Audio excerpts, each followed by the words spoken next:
جو supreme martial ہو جائیں گے ان کی مرضی سے فوج کو تعینات کیا جائے گا، اور صرف یہ پاکستان میں نہیں بلکہ پاکستان سے باہر بھی آپ اپنی مرضی سے، پارلیمان کی مرضی سے یہ کام نہیں کر سکیں گے۔ عوام کی مرضی یا عوام کا مینڈیٹ اس میں شامل نہیں ہوگا، بلکہ پاکستان کی جو فوج ہے اسے ایک شخص کی مرضی سے دنیا میں کہیں بھی تعینات کیا جائے گا۔ سر یہ مطلب ہے نا اس کا کہ آپ نے فوج کو امریکہ کے کہنے پر غزہ میں بھیجنا ہے تو آپ کو پارلیمان کی ضرورت نہیں پڑے گی، آپ کو بیرسٹر عقیل یا پھر رانا افضل یا پھر رانا ثناء اللہ یا پھر اس کے ساتھ ساتھ پاکستان پیپلز پارٹی کے بیربلوں کی طرف سے بیانات کی ضرورت نہیں پڑے گی کہ جاؤ ٹی وی پر بیٹھ کر سپورٹ کرو۔ آپ کو صرف حکم دینا ہے، اور کل کو آپ یہ کہیں کہ دیکھیں پاکستان کے آئین میں یہ لکھا ہوا ہے اور پاکستان کی پارلیمان نے اس آئین کو پاس کیا، تو بھائی ہم کون ہوتے ہیں؟ ہم نے تو پاس نہیں کیا۔ جا کر آپ نے پوچھنا ہے کسی سیاستدان کو پوچھیں، کسی کا گریبان پکڑنا ہے تو سیاستدانوں کا پکڑیں، آپ ہمارے سے گلا کیوں کرتے ہیں؟ جیسا کہ آج عزت مآب جناب سرکار D G I S P R نے ایک پریس کانفرنس کی اور انہوں نے کچھ ایسی باتیں کہی، اور وہ کیا کہتے ہیں یہ بھی ذرا ملاحظہ کیجئے کہ 27ویں ترمیم آئین ترمیم پارلیمنٹ کا معاملہ ہے، یہ ہمارا نہیں ہے۔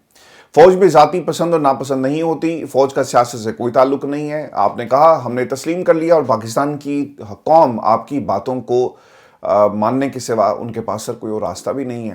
میں پبلک سروینٹ ہوں، کسی پر الزام نہیں لگا سکتا۔ سہیل افریدی خیبر پختونخوا کے چیف منسٹر ہیں، انہیں وزیر اعلیٰ مانتے ہیں، ان سے ریاستی اور سرکاری تعلق رہے گا۔ منتخب سیاستدان ریاست بناتے ہیں اور اداروں کو ریاست کے ساتھ کام کرنا ہوتا ہے۔ ہم بھی یہی کہہ رہے ہیں، ہماری بھی یہی جنگ ہے۔ پاکستان میں یہ جو اسٹیبلشمنٹ اور جمہوریت کا پچھلے 78 برسوں سے سر سکینڈل چل رہا ہے، وہ سکینڈل کیا ہے کہ جمہوریت کو پاؤں کی جوتی بنا کر تم رکھتے ہو، اور پاکستان میں اسٹیبلشمنٹ راج کرتی ہے، راج کرے گی خلق خدا۔ سر یہ نعرہ تو نہیں ہم سنتے، راج کرے گی پاکستان کی اسٹیبلشمنٹ اور اب ہمیشہ راج کرتی رہے گی۔ اور پاکستان میں مجھے ایسا لگتا ہے کہ پاکستان کے اندر سر 1857 سے پہلے کے جو حالات تھے، جب پہلی دفعہ ایسٹ انڈیا کمپنی اس خطے میں آئی اور انہوں نے یہاں کی جو مقامی حکومتیں تھیں وہاں پر درباروں کے اندر اپنی پوزیشن کو یا تو جنگیں کی یا پھر درباروں کے اندر اپنی پوزیشن جو ہے اس کو مستحکم کیا۔ آج پاکستان بھی سر اسی قانون کے مطابق چلایا جا رہا ہے۔ پاکستان کی معیشت کے فیصلے کرے گی پاکستان کی اسٹیبلشمنٹ۔ پاکستان میں ہماری فارن پالیسی کیسی ہوگی، فارن پالیسی ویسی ہوگی جیسی پاکستان کی اسٹیبلشمنٹ چاہے گی۔ پاکستان میں ہماری عوام کو کتنا بولنے کی اجازت ہے اس کا بھی فیصلہ بند کمروں میں کیا جائے گا قوانین کے ذریعے، اور جو بھی آزادی کی بات کرے گا اسے غدار کا لقب دیا جائے گا، اسے گھسیٹا جائے گا، اسے مارا جائے گا، اسے بھگایا جائے گا، اور اس کے ساتھ ہر وہ کام کیا جائے گا جو ایک ڈکٹیٹرشپ میں کیا جاتا ہے۔ سر یہ تو ماضی کے ڈکٹیٹرز کو بھی پیچھے چھوڑ گئے، اور آج پاکستان میں جمہوریت کے نام پر یہ سب کچھ جو ہے وہ کیا جا رہا ہے۔ ایک بات انہوں نے یہ بھی کہی کہ کسی قسم کے خیبر پختونخوا میں آپریشن کو کوئی بھی آپریشن نہیں ہوگا، اور جو بھی ہم آپریشن کرتے ہیں وہ انٹیلیجنس بیس آپریشن ہوتا ہے۔ سر میں یہ کہتا ہوں کہ آپ 10,000 آپریشن کریں، پاکستان کی عوام آپ کے ساتھ کھڑی ہے، مگر ایک دفعہ کریں اور اس کو ختم کریں، اور پاکستان کی عوام کے ساتھ مل کر ان آپریشنز کو جو ہے وہ مزید بہتر بنانے کے لیے کوئی حکمت عملی لائیں۔ لیکن یہ نہیں ہو سکتا کہ پچھلے 30-35 برسوں میں آپریشن پہ آپریشن، ہر دور میں نیا آپریشن ایک نئے نام کے ساتھ ہوتا ہے، اور پھر لوگوں کو تماشا بنا کر ان کے گھر بار چھوڑنے پر ان کو مجبور کر دیا جائے۔ کسی نے بھی آپ کو آپریشن سے منع نہیں کیا، آپریشن آپ کریں، لیکن وہاں کی عوام کے ساتھ مل کر آپ کو یہ آپریشن کرنے پڑیں گے، اور یہ آپریشن ایک دفعہ ہوں، یہ بار بار جو آپ سولی پہ لٹکاتے ہیں ان قبائلی علاقے کے لوگوں کو اور گھر بار چھوڑنے پر مجبور کیا جاتا ہے، اس کام کو بند ہونا چاہیے۔ ان علاقوں کے اندر بھی سر فلائی اوورز بنے، انڈر پاسز بنے، کوئی میڈیکل کالج بنے، کوئی انجینئرنگ کالج بنایا جائے، یہاں کے لوگوں کو پتہ چلے کہ ریاست ماں کے جیسی ہوتی ہے۔ چلیں آپ کالجز بنائیں یار، آپ مریم کا نام رکھتے ہیں، آپ کالج بنائیں، لیکن آپ کالج بنائیں، ان لوگوں کو بھی ترقی کیسی ہوتی ہے یہ بھی دیکھیں نا۔ 35-40 برسوں میں تو ترقی انہوں نے دیکھی نہیں، انہوں نے دیکھا، انہوں نے جہاز دیکھے، جدید جہاز دیکھے، انہوں نے جدید اسلحہ دیکھا، لیکن انہوں نے جدید سہولیات کیا ہوتی ہیں سر یہ کبھی نہیں دیکھا، اور ہم ان علاقوں کو پاکستان کا حصہ نہیں سمجھتے۔ ایک بات انہوں نے نا جو ڈی جی صاحب تھے انہوں نے ایک اور کہی، چونکہ 27ویں ترمیم کے حوالے سے ان سے سوال ہوا تو انہوں نے کہا جی کہ ہمارا اس سے کوئی تعلق نہیں ہے، یہ پاکستان کی پارلیمان کا استحقاق ہے۔ یہ وہی باتیں ہیں جو جج صاحب کرتے ہیں جب ان سے کہا جاتا ہے نا کہ آپ ملٹری کورٹ کے حق میں فیصلہ دیتے ہیں، اور جو بینچ اس وقت بیٹھا ہوا ہے اس کا کوئی آئینی استحقاق نہیں کہ وہ اپنے ہی خلاف درخواست سنیں۔ وہ کہتے ہیں کہ جناب پارلیمان میں جائیں، ترمیم کروا کر لے آئیں، یہ ہمارا کام نہیں ہے، پارلیمان سپریم ہے، اس نے ایک ترمیم کی، ایک آئینی بینچ بنا دیا, ہم بیٹھے ہوئے ہیں, ہم سنیں گے. اگر آپ کو تکلیف ہے تو آپ جائیں پارلیمان میں ترمیم کروا کر لے آئیں, ہم نہیں سنیں گے. یہ وہی بات ہے کہ پارلیمان اور پارلیمان کو بنانے والے, پارلیمان کو سنوارنے والے, پارلیمان کو چلانے والے وہ پاکستان کی سر اسٹیبلشمنٹ ہی ہے. ہمیں جو سیاستدان ہے نا آج کا, وہ یہ کہتا ہوا, چیختا ہوا بلکہ سنائی دے گا کہ ہائبرڈ نظام ہوتا ہے, ہائبرڈ نظام کے جو فضائل ہیں وہ ہمیں بتائے جاتے ہیں. تو سر یہ تو پاکستان میں یہ جو آپ کی پارٹنرشپ چل رہی ہے, یہ سیاستدان بتا رہے ہیں کہ آپ اور وہ مل کر ان ترامیم اور اس حکومت کو چلا رہے ہیں. تو اس میں پارٹنر ہیں آپ اور آپ بینیفیشری ہیں. جیسا حکومت بینیفیشری ہے, اسی طرح 27ویں ترمیم کی بینیفیشری پاکستان کی اسٹیبلشمنٹ بھی ہے. ایک اور چیز جو ڈی جی صاحب نے کہی ہے وہ بھی میں آپ کے ساتھ شیئر کر دیتا ہوں. اور وہاں پر ایک صحافی, آج ٹی وی کی غالباً بیورو چیف ہیں فرزانہ علی, وہ بیٹھی ہوئی تھی اور ان کے درمیان دلچسپ جملوں کا تبادلہ ہوا. خاتون ہے, شاید ان کو کسی نے کچھ نہیں کہنا, اور وہ کہہ رہی تھی کہ ریاست تو سر آپ ہی ہیں پاکستان میں. الفاظ کیا تھے وہ کہتی ہیں جی کہ پشاور سے تعلق رکھنے والی آج نیوز کی بیورو چیف صحافی فرزانہ علی نے کہا کہ ریاست تو آپ کو ہی سمجھا جاتا ہے, آپ کی مرضی کے بغیر تو نیوز چینل پر ایک ٹکٹ نہیں چل سکتا. سر بالکل ٹھیک ہے, تو ریاست تو آپ ہی ہیں اور آپ جو کچھ کر رہے ہیں پاکستان کی عوام اسے دیکھ رہی ہے, اور تماشا ہم بنے ہوئے ہیں اور تماشا یہ دیکھا جا رہا ہے خاموشی سے. اس ملک کے اندر کوئی تحریک چلتی ہے, پاکستان کی عوام نہیں نکلتی, اور الٹیمیٹلی اس کی قیمت جو ہے اب ہماری نسلوں کو اٹھانی پڑے گی. اس ملک کی سر بدقسمتی پتہ کیا ہے کہ ہم یہاں کی عوام ہیں, اور ایسی عوام جو تماش بین ہے, ہجوم ہے, جو سامنے کوئی ایکسیڈنٹ ہو جائے تو اپنے فون کو نکال کر ویڈیو بنانا یہ ہمارے اوپر فرض ہے, تماشا دیکھنا ہمارے اوپر فرض ہے, ویڈیو بنا کر اسے سوشل میڈیا پر اپلوڈ کرنا اور ویوز کے پیچھے لگ جانا یہ ہمارا فرض ہے. لیکن اس گاڑی میں موجود کسی شخص کی مدد ہم نہیں کر سکتے. کسی کے لوٹنے پر ہم کیا کرتے ہیں, ہم اس کو مزید لوٹتے ہیں, اس کے سامان پر ہماری نظر ہوتی ہے, ہم ایمبولنس کو کال نہیں کرتے, ہم کہتے ہیں کہ یار پہلے اینوں تو لوٹو نا. کچھ ویڈیوز میں آپ کو آگے چل کر دکھاؤں گا, لیکن اس سے پہلے پاکستان میں جو بے حس لوگ ہیں اور جو کسی اسٹوڈیو کی پیداوار ہوں, وہ صحافی آج ہمیں پاکستان میں کس قسم کی صحافت کرتے ہوئے نظر آ رہے ہیں. میں بہت ہی معذرت کے ساتھ یہ الفاظ استعمال کر رہا ہوں, لیکن یہ میرے وطن کی بات ہے, یہ میرے پاکستان کی بات ہے, یہ ہمارے کل کی بات ہے, یہ ہمارے بچوں کی بات ہے. ہمارے بچے کس قسم کے پاکستان میں رہ رہے ہیں جہاں کا جو لکھاری ہے وہ اتنا بے حس ہے کہ اسے پاکستان کی سر کوئی فکر نہیں ہے, وہ اپنی روزی روٹی کے پیچھے لگا ہوا ہے, وہ کچھ لوگوں کو خوشامد کر کے خوش کر رہا ہے. دیکھیں آج یہ بات شروع ہو گئی ہے ٹی وی چینل کے اوپر کہ جناب کرپشن ہوتی ہے, کرپشن کرنی چاہیے, کرپشن نہیں ہوگی تو پھر آپ کو اچھائی کا کیسے پتہ لگے گا. ہم یہ سنتے تھے نا, ہم مذاق اڑایا کرتے تھے حمزہ شہباز کا, لیکن آج ٹی وی پر بیٹھ کر ایک اینکر نے کیا کہا, کامران کا یہ پروگرام تھا, کامران شاید یہ کہتا ہے کہ ملک آئین جمہوریت عدالت کے بغیر خوبصورتی سے چل رہا ہے. کسی نے اس کے اوپر غداری کا مقدمہ نہیں دائر کرنا, کسی نے یہ نہیں کہنا کہ یار یہاں پر انہوں نے تو جو اس ملک کو چلا رہے ہیں انہوں نے اتنا بھرم تو رکھا کہ یہ پارلیمان کا کام ہے, لیکن یہ اینکر کہتے ہیں کہ نہیں جناب یہ ملک آئین جمہوریت اور عدالت کے بغیر اتنی خوبصورتی سے چل رہا ہے, تو آپ کو کیا تکلیف ہے. آج پاکستان میں آپ نے قائد اعظم کی تصویر کو تو غائب کر دیا ہمارے قومی دنوں سے.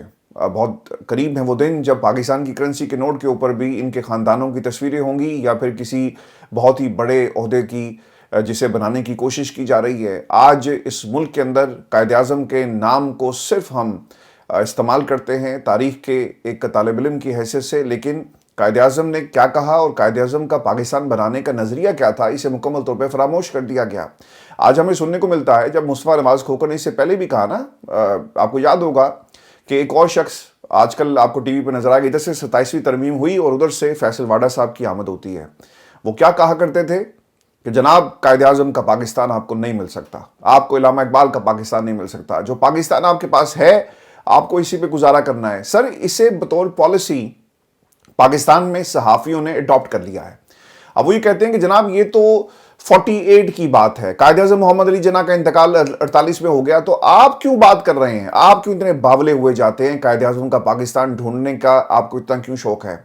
مصطفیٰ نواز کھوکھر صاحب نے کہا تو کیا جناح صاحب غلط تھے. کامران شاہد آگے سے کہتا ہے کہ 48 گزر گیا, اب 2025 ہے, 2025 کے پاکستان کی بات کریں, یہاں پر قائد اعظم کے پاکستان کو آپ کیوں تلاش کرتے ہیں, اور آگے بڑھیں, ملک ایسے ہی چلے گا. آج ٹیلی ویژن چینل کے اوپر قائد اعظم محمد علی جناح کے بارے میں ایسی باتیں ہو رہی ہیں. سر پیچھے کیا رہ جاتا ہے؟ اس ملک کے اندر عمران خان کو جیل میں رکھنا فرد واحد کی طرف سے قوانین بنا کر اسے جیل میں لمبا رکھنے کا مقصد صرف ایک ہی ہے نا کہ یار جمہوریت پر بات کرنے والا کوئی رہ نہ جائے. یہ جمہوریت کے جتنے بھی وکالت کرنے والے آ جاتے ہیں پہلے ان کو تو رگڑا لگاؤ. اور ان کا ساتھ دے رہے ہیں پاکستان کی اسٹیبلشمنٹ کے یہ صحافی کیا سر، یہ اینکرز ہیں، صداکار ہیں، اداکار ہیں جو پاکستان کی عوام کو بیوقوف بنا رہے ہیں. پاکستان پیپلز پارٹی کو کوئی مسئلہ نہیں، یہ فیصل واڈا صاحب نے کہا ہے اور وہ یہ کہتے ہیں کہ 27ویں ترمیم ہوگی، ضرور ہوگی اور بہت جلدی ہوگی. آصف زرداری صاحب شطرنج کا بے تاج بادشاہ ہے، سب سے بڑا کھلاڑی ہے. کوئی ان لوگوں سے پوچھے کہ اس ملک کو ایک زمین کا ٹکڑا جو اس لیے بنایا کہ ایسا وطن ہو جہاں پر آپ، ہمارے بچے، ہماری نسلیں اسلام کے اصولوں کے مطابق زندگی گزار سکیں. یار انہوں نے تو اس کو شکارگاہ بنا دیا.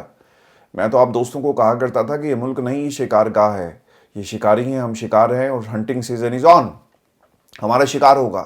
آج انہوں نے اس کو کھیل بنا دیا. کھیل کیا ہے کہ اس ملک کو شطرنج کا کھیل، اور اس کا کھلاڑی کون ہے؟ آصف علی زرداری، جو اپنے اقتدار کے لیے دوسرے بادشاہ کو مات دیتا ہے اور مات دینے کی کوشش کر رہا ہے.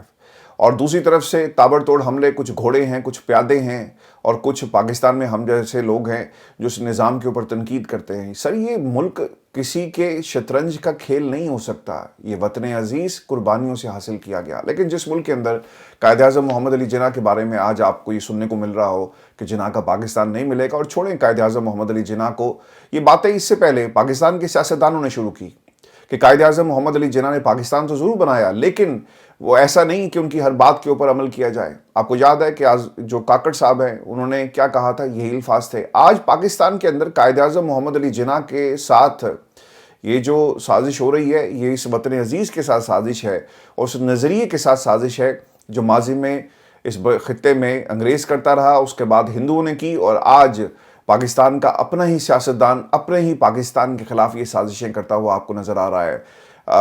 فیصل واڈا یہ بھی کہتا ہے کہ 27ویں ترمیم صرف پاس ہونے نہیں بلکہ بہت سموتھلی پاس ہونے جا رہی ہے. بلاول بھٹو نے، آپ کو یاد ہوگا ماضی میں کیا کہا، میں وہ ویڈیو چلا رہا تھا جی تو مجھے میرے ایڈیٹر نے بتایا کہ جناب کمیونٹی اسٹرائک آ جاتی ہے تو آپ اس ویڈیو کو آڈیو سنا نہیں سکتے. میں آپ کو صرف اس کا لب لباب بتا دیتا ہوں. یہ جو چھوٹا زرداری ہے اس نے کیا کہا یہ میں آپ کو صرف بتا دیتا ہوں کوٹ ان کوٹ. وہی کہتا ہے کہ اگر کسی نے 18ویں ترمیم کے ساتھ کھیل کی کوشش کی تو ہم لانگ مارچ کریں گے. تو جناب یہ صرف ایک دکھاوا ہے، بہکاوا ہے، اور یہ 18ویں ترمیم کو تو نہیں چھیڑیں گے، اور بلاول کو شاید یہ موقع نہ ملے کہ وہ لانگ مارچ کرے. اور اس میں اس نے یہ دعویٰ کیا اب یہ صرف اور صرف 243 کو چھیڑیں گے اور اس کے ساتھ ساتھ پاکستان کی عدالتوں کو کنٹرول کیا جائے گا، جہاں سے عمران خان کو انصاف ملنے کا کوئی جو راستہ ہے یہ تمام راستے بند کریں گے. ویورز میں آپ کو یہ بھی خبر دوں کہ بیرسٹر علی ظفر صاحب کا جس کے اوپر رد عمل، وہ کہتے ہیں کہ ترمیم کرنے کے فیصلے کہیں اور ہو رہے ہیں، کابینہ صرف ڈمی ہے. ترمیم کا علم شاید خود وزیر اعظم کو بھی نہ ہو. 27ویں ترمیم کا فیصلہ کابینہ کو نہیں پتا مگر فیصل واڈا کو پتا ہے. 27ویں ترمیم کے بعد 28ویں ترمیم آئے گی. یہ فیصل واڈا نے کہا جی کہ آپ 27 کی بات کر رہے ہیں، 27th امینڈمنٹ، میں تو جناب 28th امینڈمنٹ کو بھی دیکھ رہا ہوں. اب وہ کیا ہوگی؟ اس میں یہی ہوگا نا کہ پاکستان کی پارلیمان کو ہم 10 سال کے لیے اس کو ایکسٹینشن دے رہے ہیں. مجھے یہی لگتا ہے کیونکہ اس کے بعد سیاستدان بھی تو پھر سپریم لیڈر سے یہ بات کریں گے اور انہیں کہیں گے کہ جناب آپ کو تو سب کچھ مل گیا، ہمارے حصے میں کیا آیا؟ تو کیوں نہ لگے ہاتھوں اس نظام کو 5 سال کی بجائے ہم 10 سال کی ایکسٹینشن دے دیں.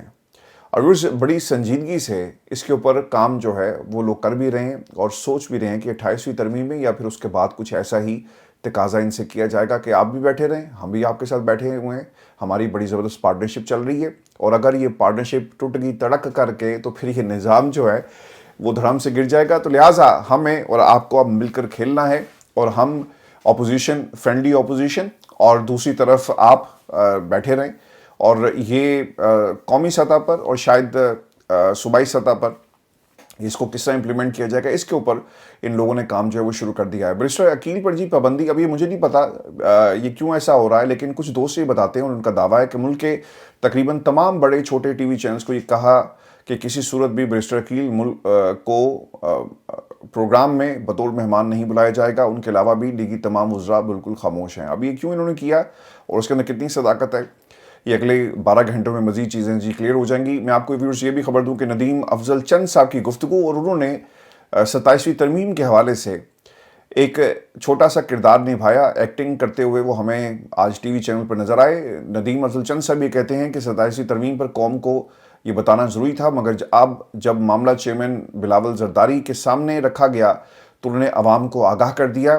حکومت نے ڈیمانڈز بلاول بھٹو کے سامنے رکھی، حکومت اپنا نقطہ نظر سامنے رکھے گی، پیپلز پارٹی ڈرافٹ سامنے آنے پر کوئی بات کرے گی۔ سر ان سب کو پتا ہے کہ 27ویں ترمیم آ رہی تھی اور اس میں کیا کیا چیزیں شامل کی گئی۔ یہ 243 اور ججز کو کنٹرول کرنے کے حوالے سے یہ معاملات جو ہیں یہ 27ویں ترمیم کا جو حصہ بننے جا رہے ہیں، اس کو ڈیل کریں گے اور یہی ان کی پلاننگ ہے۔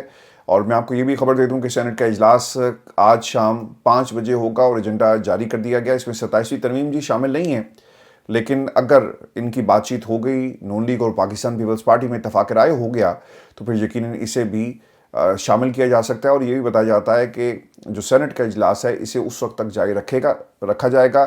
اور اس کے ساتھ ساتھ ویورز یہ بھی خبر کہ ایک طرف سوشل میڈیا پر کہا جا رہا ہے کہ ہم مشورہ کر رہے ہیں، لیکن دوسری طرف پاکستان پیپلز پارٹی نے اپنے تمام جو اسمبلی کے اراکین ہیں ان کو ہدایت کر دی ہے کہ وہ بیرون ملک نہیں جائیں گے، یعنی 27ویں ترمیم سر کسی بھی وقت جو ہے وہ لائی جائے گی اور اسے دونوں ایوانوں سے پاس کروا لیا جائے گا۔ اور دوستو آپ کو میں یہ خبر بھی دوں کہ پاکستان تحریک انصاف کے اندر بہت سارے سازشی ایلیمنٹس ابھی بھی موجود ہیں اور انہوں نے شاہ محمود قریشی کو بھی کنٹروورشل بنانے کی کوشش کی۔ اور شاہ محمود قریشی صاحب کا سر ایک ویڈیو پیغام آ گیا ہے جس میں انہوں نے شکریہ ادا کیا ڈاکٹرز کا، اور وہ جا رہے تھے واپس کوٹ لکھپت اور اس پر انہوں نے ایک ویڈیو پیغام جاری کیا۔ اور شاہ محمود قریشی صاحب نے کیا کہا کہ عمران خان کو میرا پیغام پہنچائیں، آپ کے ساتھ کھڑا تھا، کھڑا ہوں، کھڑا رہوں گا، اور میں نے اس بڑھاپے میں اس لیے جیل نہیں کاٹی کہ آخر میں عزت، شہرت اور کریڈیبلٹی داؤ پر لگاؤں، ایسا کبھی نہیں ہوگا۔ یہ انہوں نے ایک پیغام دیا ہے اور یہ پیغام جی آیا ہے سلمان اکرم راجہ کے ذریعے۔ تو شاہ محمود قریشی صاحب کے حوالے سے یہ ایک کنٹروورسی پیدا انہوں نے ہمیشہ سے کی اور انہیں کنٹروورشل بنانے کے لیے یہ کوششیں کرتے رہے۔ شاہ محمود قریشی صاحب نے جو موقف اپنایا باقی لوگوں کی طرف سے جو ملنے کے لیے گئے، ایک تو ان کو یہ پیغام دے دیا کہ میں کبھی بھی عمران خان سے دغا نہیں کروں گا اور کبھی بھی ان کے خلاف جا کر میں کسی بھی اتحاد کا حصہ نہیں بنوں گا۔ دیکھیں بہت ہی ایک آسان سی بات ہے کہ بڑھاپے میں شاہ محمود قریشی صاحب جو بات کر رہے ہیں، اب انہیں کون سا سر اقتدار ملنا ہے یا پھر کون سا ایسا کام وہ کریں گے کہ پاکستان کی اسٹیبلشمنٹ ان سے خوش ہو جائے اور انہیں اس ملک کا وزیر اعظم بنا دیا جائے؟ کیا ایسا کچھ ہوگا؟ صرف لوگ استعمال کریں گے اور کچھ نہیں ہوگا۔ تو شاہ محمود قریشی ایک منجے ہوئے سیاستدان ہیں اور انہیں اس بات کا بالکل احساس ہوا کہ یار اس عمر کے اندر عمران خان کا سپاہی بن کر ہی اپنی سیاست سے ایگزٹ کیا جائے تو بہتر ہوگا، لیکن اللہ تعالیٰ جی ان کو صحت یاب کرے، ان کی بہت ساری سیاست موجود ہے۔ ہم نے شاہ محمود قریشی صاحب پر بہت ساری تنقید کی اور میں نے ہمیشہ آپ تمام دوستوں سے اس کا اظہار بھی کیا، لیکن انہوں نے میرے سمیت بہت سارے لوگوں کو حیران کیا اور شاہ محمود قریشی عمران خان کے سچے سپاہی بن کر ہمیں نظر آئے ہیں۔ میں آپ کو یہاں پر ایک ویڈیو جو شاہ محمود قریشی کی جیل سے ہسپتال سے، اس کے ساتھ ایک تصویر بھی اس وقت سوشل میڈیا پہ سرکولیٹ ہو رہی ہے۔ مہر بانو قریشی ان کے ساتھ بیٹھی ہوئی ہیں۔ بیٹیاں سر رحمت ہوتی ہیں، اور جس طرح سے شاہ محمود قریشی کا مقدمہ، پاکستان کا مقدمہ، عمران خان کا مقدمہ اس بیٹی نے لڑا ہے، اللہ تعالیٰ ہر ایک کو ایسی بیٹی دے۔ اور ہم نے اس ملک کے اندر مریم نواز کیونکہ بینیفیشری ہیں اس پورے نظام کی، اور اپنے والد کے ساتھ وہ بھی اس طرح کی جنگ لڑتی رہی، لیکن والد صاحب نے رسیدیں نہیں دی تھی۔ والد صاحب کے اوپر جو الزامات تھے وہ ان الزامات کا جواب نہیں دے سکے۔ پاکستان کی عدالتوں کو ہمیشہ کنٹرول کیا گیا، لیکن ان عدالتوں سے فیصلے ان کے حق میں آتے ہیں ٹیکنیکل گراؤنڈز کے اوپر کہ دستخط نہیں کیے، لہٰذا مریم نواز کے الیکشن ٹربیونل کے اندر جو درخواست ہے ان کے خلاف اس کو خارج کیا جاتا ہے، مسترد کیا جاتا ہے۔ کرو نا مقابلہ، فارم 45 اور 47 نکالو۔ تو جب آپ اس نظام میں بینیفیشری بن جائیں اور آپ بھی اپنے والد کے ساتھ اس ملک میں آئی، لیکن آپ کے لیے شاید وہ محبت نہیں ہوگی جو اس گھر کے لیے اور مہر بانو قریشی کے لیے پاکستان کی عوام ہے۔ بہت ہی گریسفلی وہ اپنے والد کا مقدمہ، پاکستان کی عوام کا مقدمہ، تحریک انصاف کا مقدمہ لڑ رہی ہیں، اور ان کی بات میں ہمیشہ وزن ہوتا ہے اور دلیل سے وہ بات کرتی ہیں، اور ہمیشہ ٹف ٹائم دیا۔ میں نے جب بھی سر ان کو سنا ہے تو مجھے ذہن سے زیادہ، یعنی یہ دونوں ہم کہنے کو یہ کہہ سکتے ہیں کہ جناب مروثیت تو یہاں بھی ہے، لیکن مہر بانو اسی طرح سزا کاٹ رہی ہیں جس طرح ان کے والد کاٹ رہے ہیں، اسی طرح وہ تکلیف میں مبتلا ہیں جس طرح ان کے والد ہیں، اور یہ پاکستان کے لیے ہو رہا ہے۔ تو مہر بانو قریشی کو سر ضرور سپورٹ کریں اور انہوں نے اپنی عملی سیاست کے ذریعے بتایا کہ بے شک یہ ان کے والد سیاستدان وہ خود بھی اور ہماری جنگ بھی اس ملک کے اندر مروثیت کے حوالے سے، لیکن جو زین نہیں کر سکا وہ مہربانوں نے کر کے دکھایا۔ زین قریشی غائب ہے جی، کہاں ہے، کیسے ہے؟ اس کے اوپر بھی بہت سارے الزامات ہیں کہ اس کو اٹھا لیا گیا اور وہ ووٹ دینے کے لیے تیار تھا، لیکن sir he is nowhere to be seen in Pakistan's politics, اور شاہ محمود قریشی کی یہ فیملی پاکستان کے لیے سر لڑ رہی ہے۔ میں آپ کو یہ خبر بھی دوں کہ 30 کارکنان کے خلاف مقدمہ خارج ہو گیا جی، اور انسداد دہشت گردی عدالت کے جج جی منظر علی، انہوں نے تحریک لبیک پاکستان کے 30 کارکن کیس سے ڈسچارج کیے۔ پولیس کے مطابق ملزم موقع پر موجود تھے، ڈنڈے وغیرہ نہیں ملے، جج نے جسے مسترد کر دیا۔ اب وہ آپ کو یاد ہوگا کہ 9 مئی میں بہت سارے لوگوں کو اس لیے سزا سنائی گئی کہ جناب یہ بھی موقع پر موجود تھا، لہٰذا اس کو بھی آپ جو ہے وہ پکڑ لیں۔ اس میں ایک تو جی سوشل میڈیا پوسٹ پر ختیجہ شاہ کو سزا ہوئی، اور دوسری جانب اعجاز چودھری کو 10 سال سزا کے خلاف اپیل کی سماعت نہیں ہو سکی۔ لاہور ہائی کورٹ کے جسٹس سید شہباز علی رضوی کی طبیعت خراب ہونے پر کاز لسٹ جو ہے اسے منسوخ کر دیا گیا۔ تو سر یہ اس ملک کے اندر تماشا لگا ہوا ہے پاکستان کے اندر۔ سر یہ صرف تماشا نہیں ہے، یہاں پر بڑے بڑے تماشبین ہیں اور جو پاکستان کے اندر تماشا صرف دیکھتے ہیں۔ میں آپ کو کچھ ویڈیوز دکھاؤں گا۔ اس ملک کی بدقسمتی یہ ہے کہ یہ وطن جن لوگوں کے لیے بنایا گیا، آج وہ اپنے حقوق کے لیے لڑنے کے لیے تیار نہیں ہیں۔ یہ صرف عمران خان کی ذمہ داری تو نہیں تھی نا، نہ ہے، نہ ہی صرف شاہ محمود قریشی کے گھر کی ذمہ داری ہے، نہ ہی ان لوگوں کی ذمہ داری ہے جو عالیہ حمزہ کی شکل میں، یاسمین راشد کی شکل میں، جو اس عمر کے اندر نظام کے آگے سر نہیں جھکا رہی، ڈٹ کے کھڑی ہیں۔ غریب روزانہ گھر سے نکلتا ہے روٹی کے لیے، لیکن وہ اپنے حقوق کے لیے آواز اور اپنے مستقبل کے لیے لڑنا نہیں جانتا یا لڑنا چاہتا ہی نہیں ہے۔ آج کچھ ویڈیوز یہ دیکھ کے سر بہت زیادہ تکلیف ہوئی کہ ہم کتنے بے حس ہیں۔ ہم سب ایک اپرچونٹی کی تلاش میں ہیں۔ یہ پہلی ویڈیو آپ دیکھیں جس میں عمران خان کے اوپر الزام لگانے والے، عمران خان کو چھوڑ کر جانے والے، ان کی یہ خواہش ہوا کرتی تھی کہ یار کسی طرح ہم عمران خان کے پیچھے کھڑے ہو جائیں، ہماری تصویر آ جائے، ہم دنیا کو بتائیں، دکھائیں کہ دیکھو یار عمران خان کے بالکل پیچھے کھڑے تھے، اور عمران خان نے ہمارے ساتھ جو ہے وہ تصویر بنائی، ہمارے اوپر بہت زیادہ اعتماد کرتا ہے۔ اس میں آپ کو شفقت محمود صاحب نظر آئیں گے، اس میں آپ کو وہ عظمیٰ کاردار جو پاکستان مسلم لیگ نون کو پیاری ہو گئی۔ دیکھیں یہ فیصل واڈا صاحب بھی، جن کی سیاست جو ہے وہ پاکستان تحریک انصاف سے شروع ہوئی اور آج وہ پاکستان کی اسٹیبلشمنٹ کو پورے کے پورے پیارے ہو گئے۔ پھر اس لسٹ کے اندر آپ کو عامر مغل صاحب نظر آ رہے ہیں، اور بہت سارے لوگ ہیں جنہوں نے پاکستان تحریک انصاف کو چھوڑ دیا۔ اور پھر کچھ لوگ آپ کو ایک دوسرے کے کانوں میں کہتے ہوئے نظر آ رہے ہیں کہ ایم این ایز کے بارے میں بات کریں۔ میرا خیال ہے کہ مغل صاحب ہیں، وہ کہہ رہے ہیں کہ ایم این ایز کے بارے میں بات کریں، اور کیوں نہیں آپ کریں۔ پھر عمران خان آئے اور ہر بندے کی یہ کوشش تھی کہ کسی طرح عمران خان کے ساتھ تصویر بنائی جائے۔ تو سر یہ ایک اپرچونٹی کی تلاش میں یہ سارے کے سارا سیاسی ٹولہ آپ کو نظر آئے گا۔ جب وقت آیا قربانی دینے کا، سب لوگ چھوڑ کر عمران خان کو چلے گئے۔ آج محمود خانہ چکزئی صاحب نے ایک بات کہی ہے کہ اگر سارے مل کر بیٹھ کر یہ فیصلہ کر لیں کہ آپ نے پاکستان کو کیسے چلانا ہے تو میں عمران خان کو منا کر لے آؤں گا۔ دیکھیں راستہ آج نکلے کل نکلے، لیکن اس بات کا فیصلہ اب ہونا باقی ہے کہ آپ نے لڑنا ہے یا پھر اس نظام کے آگے سر جھکانا ہے، یا پھر ہمیشہ کے لیے جیل میں رہنا ہے، یا پھر پاکستان میں ہم کہہ کر تھک جائیں گے اور پاکستان کی عوام نہیں لڑے گی۔ آج ایک اور ویڈیو جو ہماری بے حسی کی ایک زندہ تصویر ہے۔ اس ملک کے اندر جو قوم ایسے لوگوں کو، میں کسی کے سر خلاف نہیں ہوں، لیکن ایک نیلی گاڑی، نیلی بتی والی گاڑی، اور اس میں ایک ڈانسر کو لایا جاتا ہے۔ اب یہ کون ہے آپ دیکھ لیں، اور اس کے حوالے سے پاکستان کی سوشل میڈیا کے اوپر لوگ جو ہیں وہ تفصیل سے بات بھی کر رہے ہیں، اور ان کا جو تعلق ہے، کہاں سے ہے، یہ گاڑی کس کی ہے، اس پر بات ہو رہی ہے، اور بتایا جا رہا ہے کہ کس طرح سے ایک ایم پی اے کی گاڑی کو آپ نے ٹیکسی سروس بنا لیا اور لوگوں کو لانے لے جانے کے لیے آپ اس کو استعمال کر رہے ہیں۔ یہ پاکستان میں ہماری بے حسی ہے کہ ہم جب ان کاموں میں لگ جائیں گے تو سر ہم نے عوامی نمائندوں سے جو کام لینا تھا یا جو ان کا کام ہے وہ نہیں کریں گے تو پھر 27ویں ترمیم ہی ہوگی۔ جب اپرچونٹی کی تلاش میں لوگ تصویر بنانے کے لیے عمران خان کے پیچھے کھڑے ہونے کو سب سے بڑا اپنا مقصد سمجھیں گے تو پھر اس ملک کے اندر کوئی تحریک نہیں چلے گی، پھر انقلاب کی باتیں صرف کاغذوں میں ہوں گی۔ جب وقت پڑے اور آپ حکومت میں کوئی عہدہ حاصل کر لیں تو سر اس ملک کے اندر انقلاب کسی صحافی کی زبان سے کہے ہوئے الفاظ یا پھر اس کے قلم سے نہیں آتا، صرف خاموشی ہے چاروں طرف۔ دوستو ایک اور ویڈیو یہ لاہور کی ہے، ایک ٹرک الٹ گیا اور حادثے میں رکشے میں سوار 4 لوگ اپنی جان سے چلے گئے۔ کسی میں اتنی انسانیت نہیں تھی کہ ان کو اٹھاتا، لاشیں پڑی ہوئی ہیں اور ان کو ہسپتال پہنچایا جاتا ہے یا پھر ان کے لواحقین کو تلاش کیا جاتا، پولیس کو بلاتے۔